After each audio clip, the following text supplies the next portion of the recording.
watching us here on a fresh new episode of The Weekender on CNBC-TV18. It's been 10 years since Varun Berry joined Britannia. In this period, the company's revenues have doubled, but the profits have quadrupled. He hasn't spoken to the media in a while, so we thought why not pin him down in his office in Bengaluru and have a conversation, not about the past, but about the future. For the first time, we also have with us the CEO of Britannia, Rajneet Kohli, joining in. Come in. Very well, it's been so long.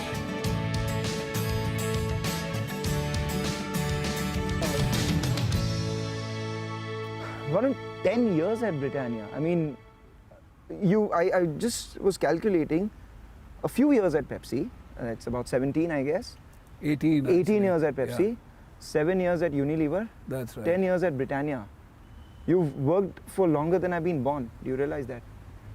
I realize that, and I see that as well. Young boy. Sorry, just pulling your leg out there. But Yeah. before the pandemic, you had set yourself onto this total food company path as well, Yeah. which of course fell by the wayside during the pandemic, and Yes. now you are bringing that up as well. So that is the real thing. What next for you? 10 years here. What's next? So that's a good point. So if you think about it, while we saw a huge momentum in the business during the pandemic, what really happened was that this whole strategy of total foods, etc., just fell by the wayside. And the reason for that was that the demand was high, and for us to be able to get our products to the maximum capacity, we optimized it, and we said we will only produce 10 brands of, we will just produce The 80-20 these principle. SKUs, right? So that we could get maximum runs, etc. So this entire whole, total foods, etc., fell by the wayside. Now getting that back, we have got it back. In the last year or so, we've got the whole croissant JV back on track. It's doing really well. We've recently announced our cheese JV with Bell. We are getting traction on some of the adjacency products as well. Cake is back. Cake was, on the go. So it was affected very badly during the pandemic. We're getting it back. We've got the momentum there. So now is the time for us to get back on stream with our total foods dream, and make sure that we get new products to the fore, we get new connections with consumers, with new offerings, and that's what we are looking forward to. What does the market look like right now for you? I mean, during the pandemic, there was this surge of artisanal players. There was this surge of new categories coming in, D2C guys. Everyone is familiarized with a lot of other things. So do you think that put you all back by a little bit, and you'll have to climb a little harder to get back with the innovations, etc.? Yes, probably. So as I was telling you, it set us back by a few years on new products because we didn't have the capacity nor the bandwidth to do it. But what we've done now is we've come back with a renewed focus and a lot of passion on this. And yes, it'll take us a little longer. And what we have done is the new businesses, we've set it up as agile teams, right? So the decision-making processes are much shorter. They report directly to me. I take very quick decisions, and they get what they need. And I think that is working quite well for us, and that's showing in our new business, results as well. So how long before the core actually gets cracking at a much faster pace, so to say? Well, see, you're right. The fact is that when your business is large, it becomes very difficult for the smaller businesses to start to contribute big numbers. But if each one of these was to contribute 1%, and let's say we had 5 of these, that would mean 5% to the overall business, and that's a big deal.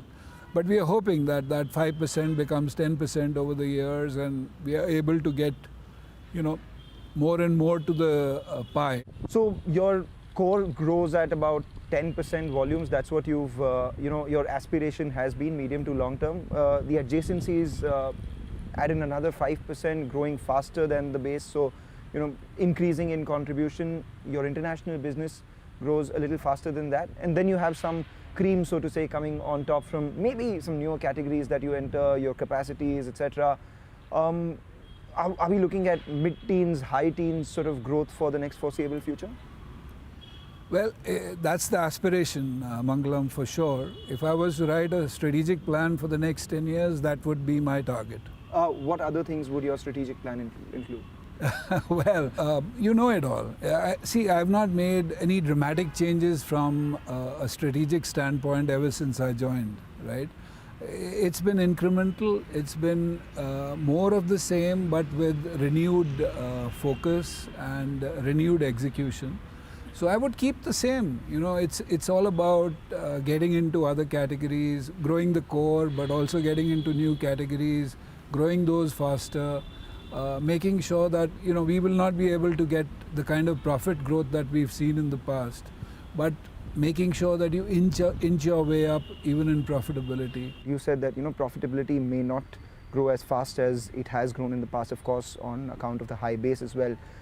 And a lot of the low-hanging fruits, so to say, were shaken away. How much more is there potential of incremental cost savings? So cost savings, as you know, Mangalam, we've been saving almost 2% for the last 8 years. Yes. Right? And this year it's going to be 2.5%. So I've been asked this question forever. Yes. Right? That, how long are you going to get this 2% out? And we proved it this year that we can even get more than 2%. You're probably going to get 2.5% because the inflation was so high. We really redoubled onto that, saving platform. You've reduced the distance that an average truck of Britannia travels. Yeah. Give me some other examples where you see scope for costs to reduce. So we are a baking company.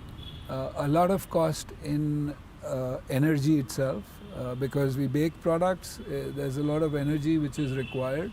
And that's one of our biggest platforms. If you think about it, we've got so many factories and so many baking lines. We keep tightening the technology. We've also got this new oven which is called the 21C oven, which is patented. Okay. So all of those things, that's our biggest area of focus. How do we get savings out of the process of baking? The government has come up with some very good initiatives. The PLI scheme, we've invested 611 crores during this period for PLI. That's going to give us some money in the kitty.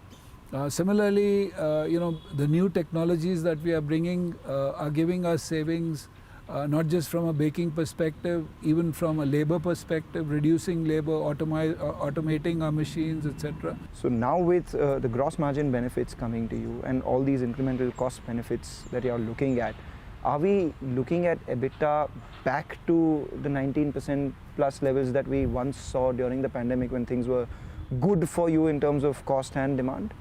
We are in a place where we've sort of got all our inflation, outweighed by either price increase or cost savings.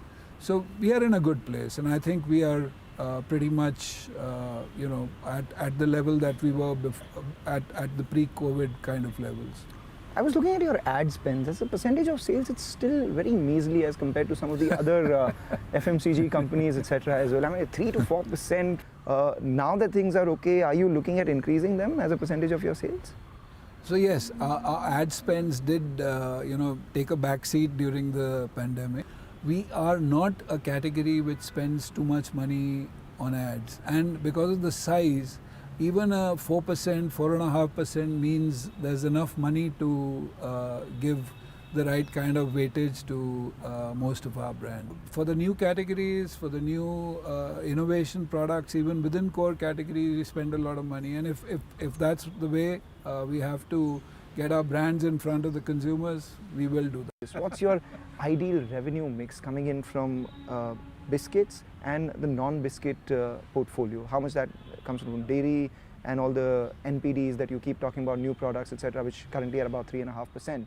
What is your ideal revenue mix? So in that strategic plan that you spoke about? So 10 years from today, 5 years from today, 2 3, years. 5, 10, give me all of that. Oh my The God. glide path. Okay, so I would say 3 years, at least 35% of our revenue needs to come from outside of biscuits, right? 5 years, almost 40-45 needs to come from adjacency categories, which is outside of biscuits. And ideally, in let's say 10 years, it should be a 50-50 portfolio. And all of this while the core grows at 10% at least, right? Yes. So that means that we are planning a roadmap to 50,000 crores in terms of revenues. I mean, you've done the company from 6,500 to around 15,000 crores now. The road is 30-50. Is that what you're thinking? Okay, you're putting me under pressure, but yes. It's the sun, that's not me. You're getting baked right now. While I'm in the shade. Yeah. That's my cue. Let's move in. But before we do that, actually, I'll pick up my favorite Britannia cookie from this. Same. You like ginger? I love ginger. Oh, let's go cheers on ginger.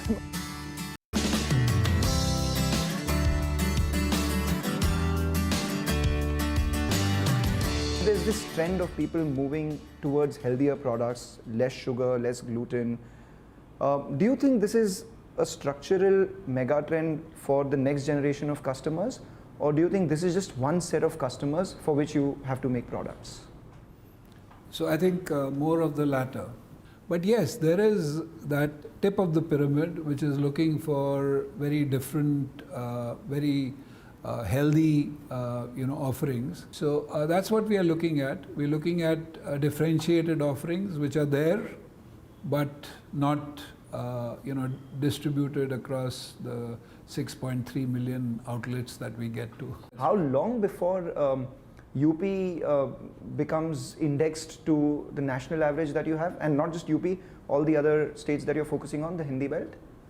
So UP is it's the second largest state for us today, right? Or the third largest state after Tamil Nadu and Maharashtra. And just to let you know, we are putting up a mega plant in UP. So with that, and one more piece of information that I want to share with you is that wherever we put up a factory, our share has gone up by at least 4 share points. What are the other places? No, we've got factories all over. No, the new ones which are coming. So I'm calculating the 4% jump there. So we've got one in UP, Tamil Nadu, of course, we've already got a very high share.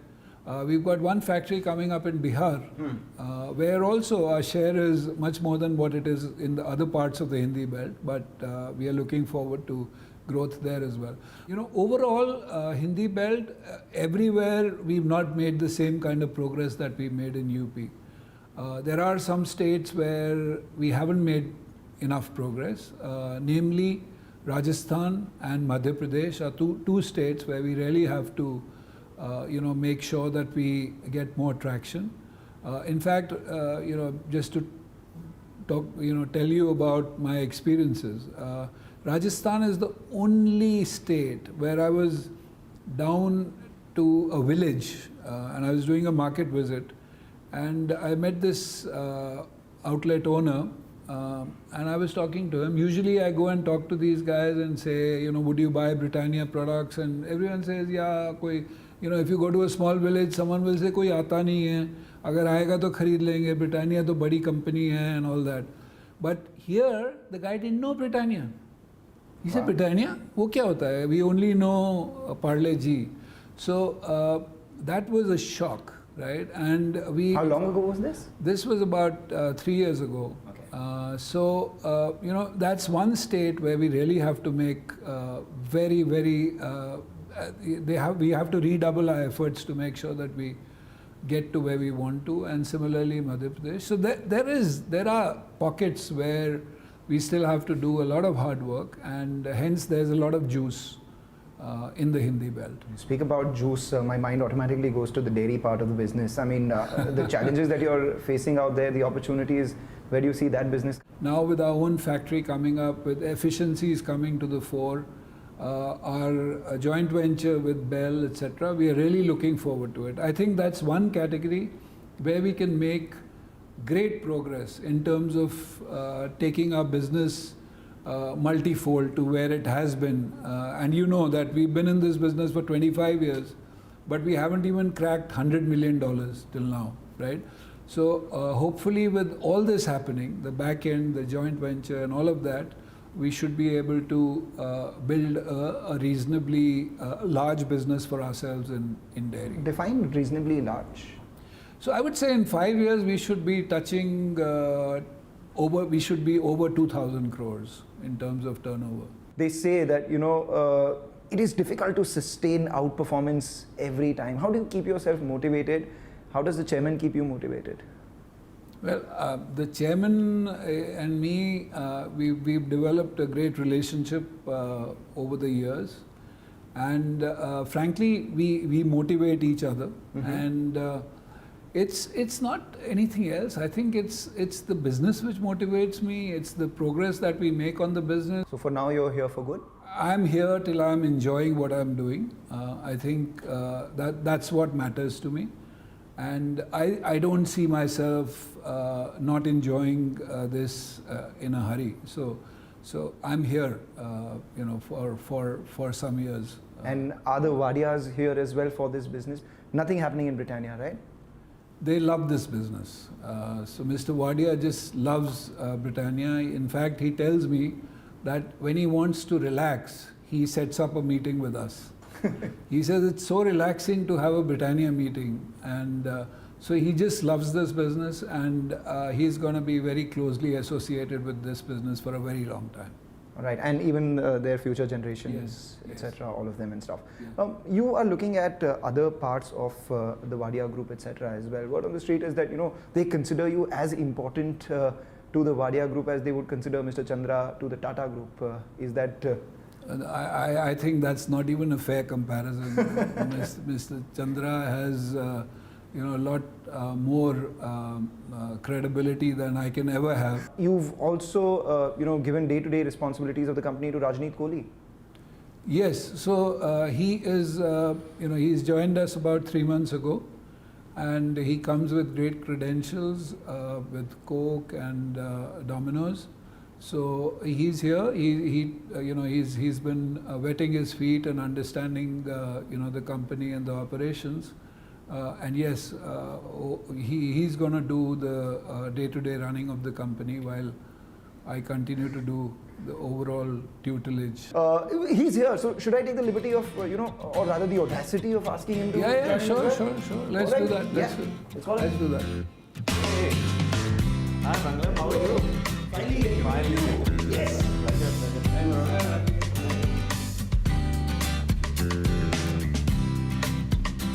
What has your experience been so far?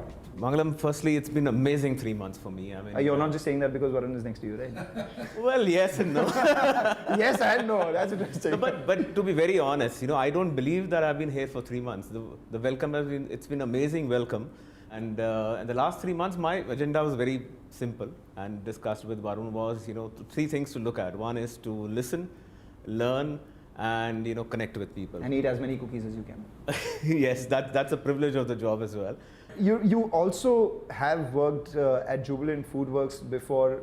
They say it's a software company that delivers pizzas as well. So what are the digital initiatives that you'd be taking here in Britannia? The 3 vitamin D, if I may call, for Britannia in my own head is distribution, data, and being digital. Right. Varun, he is a man of alliterations. He's been using 3Ds and multiple S's and all of that and stuff. All the software changes that you did, the upgradations that you did in your back end, they've come to fruition right now? They're doing really well. They're doing well. I don't know if we are using them to the level that we should get to, or is there... well, I'm very clear that there is space there. So, and that is what Rajneet needs to bring to the table. And the 2.6 million direct reach that you have, the 28,000 rural distributors that you have right now, do you have any targets for increasing those? Yes, absolutely. So, it won't be at the same clip as we've been doing in the past, but we will continue to increase our direct distribution. Rural is a big opportunity. We weed out the bad ones, we get in new ones, and we keep adding areas. What's your and rural-urban revenue split right now? So it's 65-35. And you've gained market share for 38 quarters. What does it stand at right now? It's almost a third of the market now. In a lot of the premium categories, we are over 50%. So 1/3 of the market is because in the value categories, we are single digit. Are your hands full, or are there further categories that you're looking at, and is there any room for acquisition? Our hands are never full. No, so we are looking at multiple categories at the same time. A lot of savory snacks are white spaces. Protein is suddenly becoming one of those, healthy bars, etc. We saw a recent deal happen out there as well. I'm just trying to read into what y'all are reading into. You've got a strategic mind, I must say. You're reading all the right things. So yes, we are looking at all of those and more. What is all of those? Well, you just spoke about protein bars, you spoke about salty snacks, all of those. We're looking at all of those. There are a bunch of questions that I've written, so let's talk about the prepared part of this interview, and both of you will have to answer this. Okay, can I also take out? Yes, please, your answer sheet. Okay, your favorite Britannia product right now? Jim Jam. NutriChoice. A competitor's product that you really like? Lay's. None actually. I like the Britannia products the best. A potential competitor that you are eyeing very closely? I would say Reliance. Same here. A product that you dislike, which you saw in the market? I'll have a list as big as this building. Give me two. So I frankly, I don't like some of these new cake products which are coming out. The 5 rupee cakes which are like rubber. And so what it's doing is it's catering to the base of the market, but they are horrible products. Certain energy drinks that are coming in, neither they're tasty, neither they're doing anything good for anybody else. So don't like that. A category you wish you were in right now, much earlier than you wanted to be in? So if aspirationally, if I feel that I don't have a right to succeed, but I should have been in that category, probably chocolates. Because that's one category which is just going through the roof. And a category which I would like to be, which is nascent, is the protein bars that you're talking about. It's small today, but if you look at the US, it's, the multitude of brands there is huge, and it's going to come to India as well. Snacking side as well. I would say that, while we don't have the right to succeed at this, we need to have a differentiated product. An overrated category. We have overvalued stocks in the market, but an overrated category, which everyone's eyeing, but is perhaps not as great. So value-added dairy, I would say. So while dairy in India is very large, if you look at the value-added dairy, it's a very small category. And the hope is that we'll be able to blow it apart.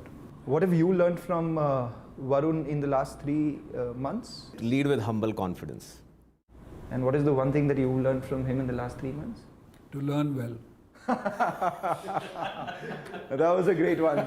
Thank you, gentlemen, for joining in and breaking biscuit with me. Good to see you. Pleasure.